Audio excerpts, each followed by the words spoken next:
Hidup melajang kadang menjadi pilihan karena faktor kemapanan ekonomi dan kebutuhan berkarir. Masyarakat melihat mereka yang memilih hidup melajang sebagai pilihan hidup yang harus dihormati. Ada juga yang memandangnya dengan cukup empati. Belum adanya pasangan hidup yang dirasa cocok juga menjadi salah satu faktor. Ada juga yang menganggap pernikahan masih menjadi hal yang sakral, bahkan menjadi sebuah keharusan bagi sebagian besar orang. Dalam jajak pendapat Litbang Kompas, sebanyak 80,8% responden mengaku tidak pernah terlintas dalam pikiran mereka untuk hidup melajang atau tidak menikah dalam kehidupan mereka. Hal agak berbeda ditunjukkan oleh mereka yang statusnya masih melajang atau belum menikah, atau saat survei ini dilakukan sedang merencanakan pernikahan. Di kelompok ini, sebanyak 66,1% menyatakan pernikahan sebagai suatu keharusan. Bagi responden yang belum menikah, ada sejumlah pertimbangan mengapa mereka belum menikah. Seperti fokus pada karir, belum menemukan pasangan yang cocok, memilih hidup sendiri, memutuskan untuk tidak menikah, belum menemukan pasangan yang direstui orang tua, hingga sedang mempersiapkan pernikahan. Adapun beberapa faktor yang harus diperhatikan sebelum menikah, menurut para responden, di antaranya kesiapan ekonomi, kesiapan mental, pasangan yang cocok, dukungan atau restu orang tua dan keluarga, kesiapan agama, dan kesiapan fisik. Data juga menunjukkan mereka yang sudah menjalani pernikahan lama, setidaknya 10 tahun, lebih menilai pernikahan sebagai sesuatu yang sakral, sehingga cenderung menjadi keharusan dan harus dipertahankan. Sementara bagi kelompok responden yang baru menikah atau masih melajang, melihat pernikahan tidak sesakral yang dibayangkan. Kehidupan melajang juga didasarkan sebagai pilihan untuk hidup sendiri dan mandiri. Salah satunya agar bisa fokus pada dunia profesional yang digelutinya. Melajang atau menikah adalah pilihan atau hak seseorang yang harus dihormati. Ada yang memilih menikah, namun tak sedikit yang memilih melajang dengan berbagai pertimbangan, dan itu adalah hal yang lumrah. Tim Liputan, Kompas TV.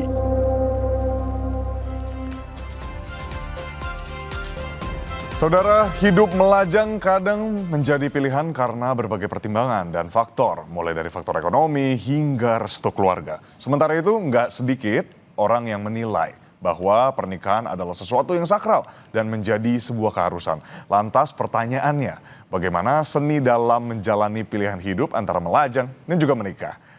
Relate sekali dengan saya, saudara. Mungkin saudara juga. Kita akan membahasnya bersama psikolog klinis Cassandra Putranto dan peneliti Litbang Kompas Arita Nugraheni.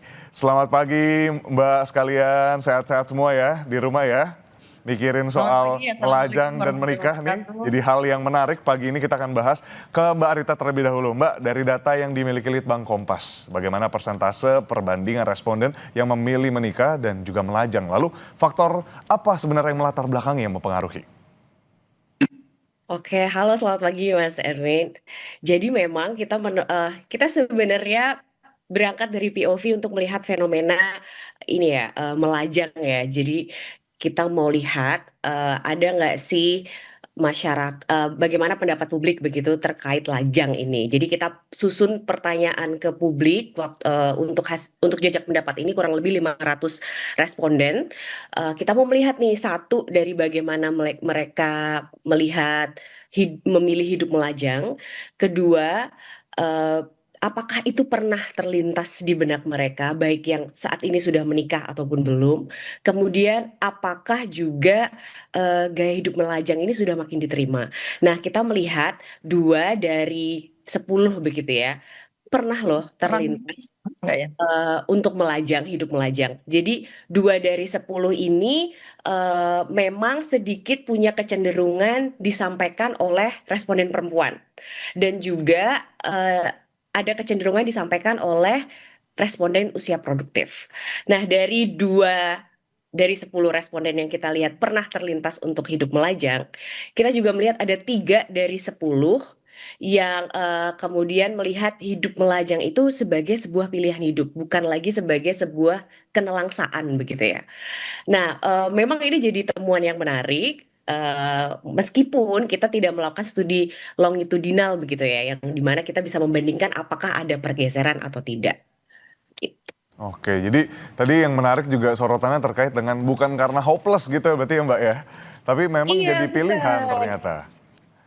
Jadi pilihan karena nanti kita, mungkin nanti, setelah Mbak Cassandra melihat fenomena ini aku juga akan share bagaimana ini kemudian diterima, bukan lagi lihat sebagai keterpurukan begitu ya. Oke, nah tadi udah dijelaskan sedikit latarnya seperti apa. Nah tapi kalau kita ke Mbak Cassandra, kalau kita lihat bagi kaum muda gitu ya, pemuda sekarang, pemudi sekarang, menikah masih menjadi prioritas gak sih Mbak? Dan atau justru malah jadi sebaliknya? Mbak Cassandra, mohon izin boleh dinyalakan Boleh, suaranya? baik, Iya mohon siap. izin. Iya aman. Jadi apabila kita melihat kepada riwayat ya, mungkin di tahun 1960-an menikah itu muda, kemudian bergeser, naik ke 20-an, 24, lalu kemudian sempat tinggi, lalu turun lagi. Nah, saat ini tampaknya kembali naik lagi. Jadi kalau selain data yang tadi diperoleh, juga ada data-data lain mungkin dari BPS, dan lebih banyak ternyata pria yang memilih untuk melajang dibandingkan perempuan, begitu ya. Nah, ini juga mungkin ada penjelasannya, antara lain misalnya perempuan mungkin punya kekhawatiran yang lebih besar untuk waktu produktif untuk melahirkan, sehingga tentu terbatas dengan waktu tersebut. Jadi pastinya tidak berani untuk menikah di atas 40, sementara kalau pria mungkin lebih bebas. Nah, kemudian persoalan lain tadi, mungkin alasan lain adalah juga tadi sudah disampaikan bahwa ingin meniti karir, ingin memperoleh kemandirian secara finansial, dan yang saya rasa mungkin juga terkait adalah bahwa apabila memang tekanan norma sosial atau tekanan yang orang tua itu mungkin masih tetap tinggi ya. Jadi harapan masyarakat itu sebenarnya lebih tetap tinggi, tidak menjadi turun sebenarnya. Tetapi menurut pendapat saya, kelihatannya adalah individu-individu masa kini, remaja yang baik masa dewasa, usia 25 sampai 35 bahkan sampai 40 tahun sekalipun, mereka sudah lebih bisa menjelaskan dan sudah lebih fix, tegas dengan keinginannya. Jadi bahwa alasan-alasan apapun itu ya, jadi misalnya karena ingin meniti karir, ingin memperoleh penghasilan, karena alasan finansial bahwa punya keluarga dan anak pasti akan memerlukan biaya yang lebih banyak, perencanaan lebih matang. Jadi mereka bisa lebih tegas mengambil keputusan terhadap diri sendiri dan yang jelas tetap merasa bahagia. Oke, jadi ada kedewasaan berpikir di sana yang terdevelop ya Mbak ya. Betul. Tapi belakangan Betul. pilihan untuk tidak menikah ini menjadi tren nih. Sebenarnya kalau kita lihat secara gambaran umum dari sisi psikologis itu karena adanya konstruksi kolektif sebenarnya karena kayak oh dia udah mulai nih ada sosok-sosok tertentu yang tidak menikah dan baik-baik saja. Jadi bukan lagi soal hopelessness tadi yang sudah dibawakan sama Mbak Rita. Itu gimana Mbak lihatnya? Mbak Cassandra. Iya, yang jelas kan juga karena ada fakta bahwa selama mungkin 10-20 tahun terakhir itu Indonesia kan juga penghasil perceraian nomor 4 di Asia. Nah, ini juga menjadi salah satu alasan bahwa para individu yang lajang ingin mungkin mengambil keputusan untuk menikah itu sangat mempertimbangkan hal tersebut. Jadi harus memikir, harus mendapatkan pasangan yang cocok, bukan asal mengambil pasangan saja. Jadi pertimbangan mereka menjadi lebih banyak selain pertimbangan karir, finansial, pasangan, begitu ya. Nah, yang jelas saya sepakat tadi dari beberapa penelitian juga sudah disebutkan bahwa pria justru lebih banyak yang mengambil keputusan untuk melajang bahkan sampai usia sekitar 43. Sementara perempuan melajang sampai usia 35. Seperti tadi yang saya katakan, usia perempuan di bawah pria karena perempuan mungkin punya kekhawatiran yang lebih terhadap usia produktif mereka.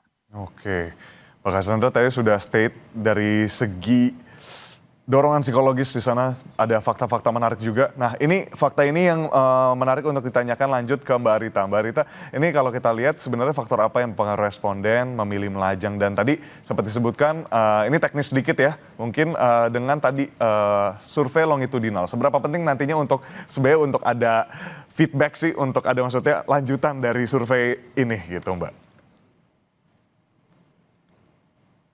Oke, kalau menjawab yang pertama,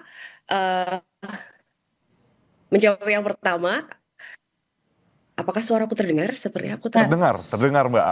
Oke, oke. Jadi untuk yang menjawab pertama, sebenarnya tekanan orang tua tidak muncul sebagai alasan terkuat publik Ini yang menarik sebenarnya. Sama yang disampaikan Mbak Cassandra, masyarakat kita tuh semakin lebih self aware dan lebih mau apa ya, membangun dirinya sendiri begitu ya. Mereka alasannya kenapa bagi orang yang belum menikah, alasannya adalah ingin fokus ke karir, ingin mematangkan finansial mereka. Begitu juga ketika kita tanyakan ke responden secara umum yang menikah maupun belum, eh, poin utama mereka apa hal yang paling perlu diperhatikan ketika menikah adalah kematangan finansial dan juga mental. Tekanan orang tua, tekanan keluarga itu sangat tipis sekali munculnya sebagai alasan mereka untuk menikah atau tidak. Dan ini sebenarnya temuan menarik. Dan kenapa kita perlu survei, bukan survei sih, studi atau penelitian longitudinal, karena menarik untuk melihat tren. Belum lagi seperti yang kita tahu, kita sempat bahas di minggu sebelumnya bahwa perceraian tuh tinggi loh di Indonesia. Dan seharusnya, bukan seharusnya ya, ada baiknya juga kita bisa mengupayakan untuk menekan angka perceraian ini. Karena tidak hanya kita kemudian merugi secara ekonomi, tapi perceraian itu kan merugi batinnya luar biasa ya.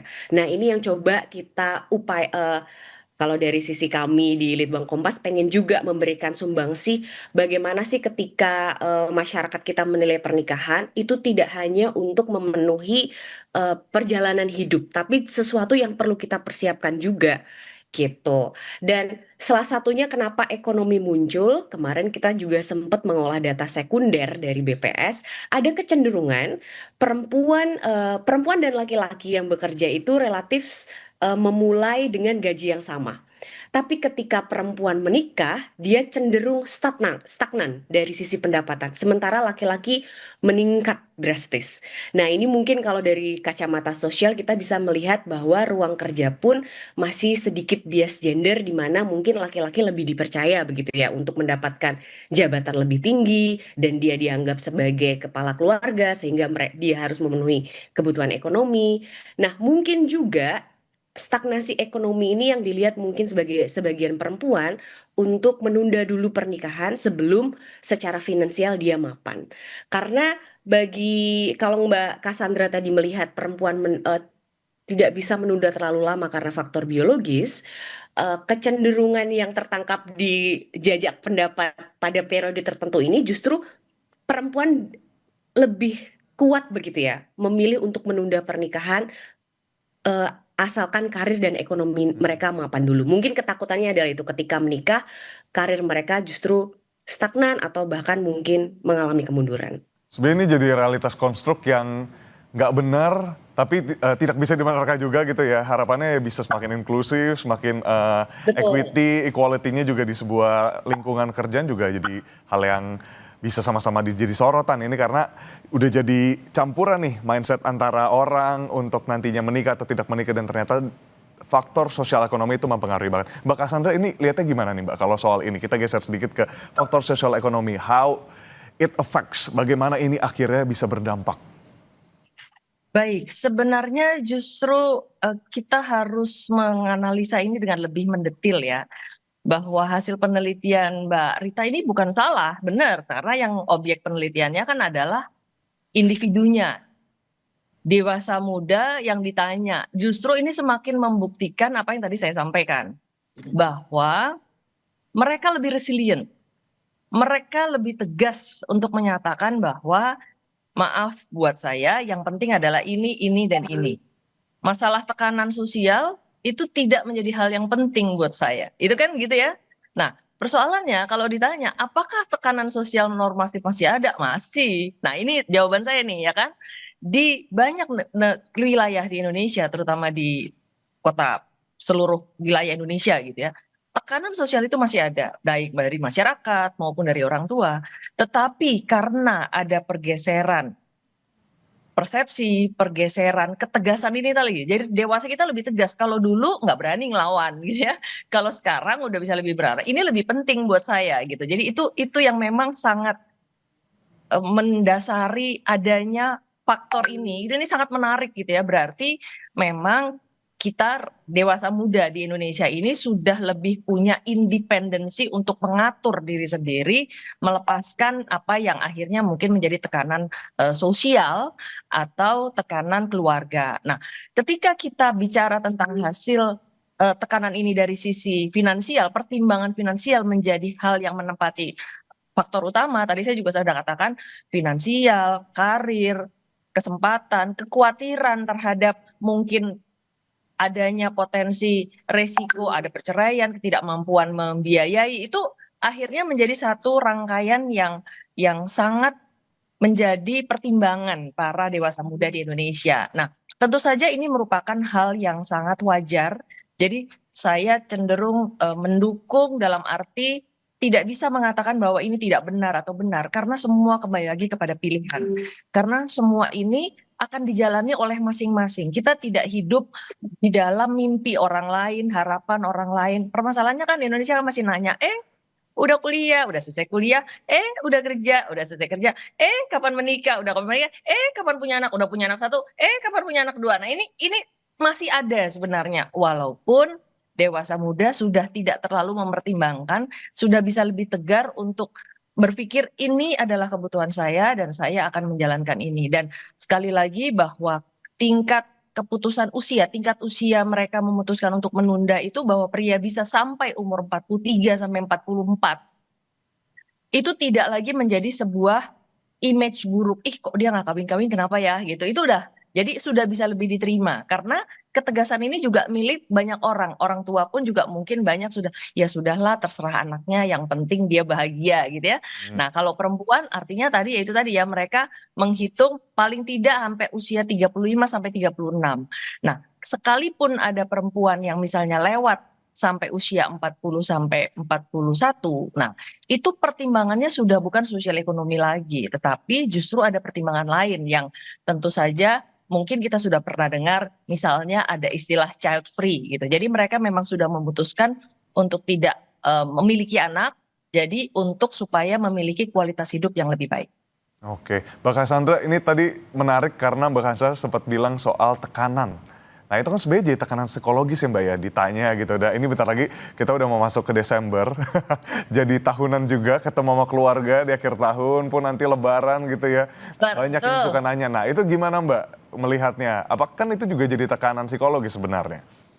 Ya, tetapi dewasa muda Indonesia sekarang udah lebih tegas. Mereka sudah lebih bisa untuk menjawab, oh iya insya Allah besok, insya Allah tahun depan, insya Allah sama siapa? Ya insya Allah ketemu gitu. Jadi mereka udah bisa lebih nyaman dan santai untuk menghadapi seperti itu. Mungkin masih ada yang datang ke ruangan para psikolog merasa tertekan dengan kondisi psikologis tersebut, tetapi jumlahnya mungkin juga jauh lebih berkurang. Karena itu tadi pertimbangan dan hasil penelitian Barita sangat benar kalau menurut saya. Mereka justru menempatkan tekanan itu udah paling belakang. Mereka lebih menekankan kepada karir, finansial, pertimbangan-pertimbangan ekonomis dan lain sebagainya.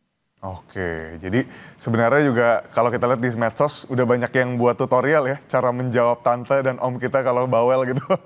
Nah ini mungkin juga jadi penguatan gitu ya karena kita jadi dewasa muda di Indonesia juga jadi saling tahu oh nggak cuma saya yang berpikir seperti ini. Kritisisme ini muncul bersama-sama dan karena sebuah hal yang sebenarnya realita gitu yang harus dihadapi bersama-sama. Nah ke Mbak Rita lagi, dari data Litbang Kompas menunjukkan mereka yang sudah menikah selama 10 tahun memandang kalau pernikahan adalah sebagai sesuatu yang sakral sehingga cenderung menjadi keharusan dan harus dipertahankan. Nah ini bagaimana Mbak temuannya? Nah, menariknya sebenarnya saya mau mengkategorikan kedua kelompok. Satu yang menikah sudah di atas 10 tahun dan kelompok kedua adalah yang sudah menikah tapi, kurang dari 10 tahun. Dan memang kalau kita ngomongin secara mayoritas, pernikahan itu adalah sebuah keharusan karena itu sesuatu yang mulia begitu ya membangun sebuah rumah tangga. Cuman menariknya di kelompok yang menikah kurang dari 10 tahun, mereka tuh cukup kuat juga loh untuk bilang bahwa nggak menikah juga nggak apa-apa. Salah satu yang kita duga begitu ya, di momen-momen pernikahan kurang 10 tahun itu kan banyak refleksi ya, banyak mereka menemukan diri mereka sendiri, mungkin juga yang menikah belum selesai dengan dirinya, belum sudah harus berdua sama orang lain. Nah ini lagi-lagi seperti semangat kita semua ya, bahwa kita tidak mempromosikan ayo kita hidup lajang saja, tidak. Tapi yang kita coba telaah adalah bagaimana orang atau publik yang melajang ini sebenarnya perhitungannya rumit. Perhitungannya tuh dimatengin karena mereka mungkin melihat bahwa ada sandwich generation apa ya, gelombang itu ya, di mana kita harus menanggung orang tua, kita juga harus menanggung anak. Mungkin itu yang coba masyarakat yang masih lajang ini hadapi. Dia tidak mau terjebak dalam sandwich generation itu, dia mau secara ekonomi mapan. Sehingga tadi kembali kelompok yang baru menikah 10 tahun ini semacam mengingatkan, it's okay loh kalau kamu mau menunda pernikahan, sabar aja dulu secara kemapanan finansial maupun emosional. Karena kemarin temuan dari tingkat perceraian yang tinggi di Indonesia itu alasan tertinggi adalah cekcok yang tidak berkesudahan, Mas. Soal komunikasi. Mungkin ini juga yang mau disiapkan oleh para lajang sebelum menikah. Kesiapan diri, kesiapan mental, kesiapan kemampuan berkomunikasi ketika mereka beneran menikah. Termasuk juga tadi untuk menggenapi soal tekanan, ketika kita atau masyarakat yang kita ini masih lajang ketemu om dan tante kapan menikah, dan kita mampu menjawab dengan cara yang santun ya, dan kita nggak baper. Salah satunya juga terekam nih dari hasil jejak pendapat bahwa separuh itu udah tidak melihat misalnya ya, mereka melihat saudara atau teman mereka yang usianya sudah cukup matang untuk menikah, di benak mereka udah nggak lagi kasihan yang ada. Mereka udah nggak berpikir, ih kasihan ya belum nikah, enggak. 50% tuh justru kayak itu hak mereka untuk tidak menikah. Itu kebebasan mereka untuk hidup melajang. Jadi ini ada, kalau misalnya kebayangnya tadi Mbak Cassandra membayangkan 10 tahun lalu masih saklek gitu ya, masih kayak kok belum menikah, jangan terlalu pilih-pilih. Sekarang mungkin bisa dilihat ada pergeseran di mana masyarakat makin terbuka dan makin memahami kalau oh dia pasti punya pertimbangan belum menikah. Makin ada masyarakat kita yang lebih menghargai ruang privat begitu ya. Makin ada masyarakat kita yang kemudian tidak terlalu ikut campur lah dengan urusan eh, pribadi kita gitu. Jadi memang kenapa saya merasa ini jadi temuan atau riset yang cukup menarik untuk kita terus lakukan tren, karena kita bisa ngelihat pergeseran masyarakat kita, bagaimana masyarakat kita semakin menghargai begitu ya, menghargai dan juga mau menerima setiap fase hidup seseorang. Oke. Nah, ini hasilnya tadi kan kita bisa lihat nih bagaimana jika orang di sekitarmu belum menikah nih. Ada cuek karena menilai itu privasi 69% gitu. Kepo dan sering hanya kapan nikah 31%. Ini polling yang dibuka di Instagram Kompas TV nih, Mbak. Melihat ini bagaimana, Mbak Rita? Cuek ini menarik sih, berarti kan ini sebenarnya menambah apa ya, memberikan bukan validasi ya, Ya, makin aspek tambahan ada gitu ya.